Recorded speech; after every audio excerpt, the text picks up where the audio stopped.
நண்பர்களே, எப்படியாச்சும் சென்னைக்கு வந்து மீடியாவில் பெரிய ஆள் ஆகிடலாம் சினிமாவில் நினச்சி தான் அங்கே சென்னைக்கெல்லாம் வரோம். இங்கே வந்த பிறகு ஒரு வாய்ப்பும் கிடைக்க முடியுங்க. ரொம்ப மனசு வேதனையாக இருக்குது. அம்மாவை விட்டு சொந்தத்தெல்லாம் விட்டுட்டு இங்கே வாரேன்னு எதுக்கு ஊரில் இருந்து ஏதாவது வாய்ப்பு சினிமாவில் பெரிய ஆள் ஆகலான்னு.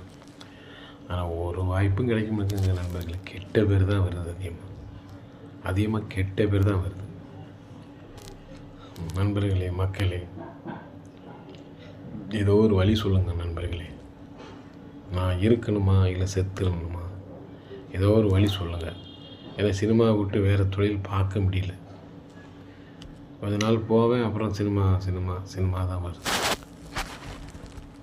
இந்த வீடியோவை பிடிச்சிருந்தால் லைக் பண்ணுங்கள், இல்லைன்னா தூக்கி தலையில் போட்டு அடிங்க. நன்றி, வணக்கம். உங்கள் ஜெய்.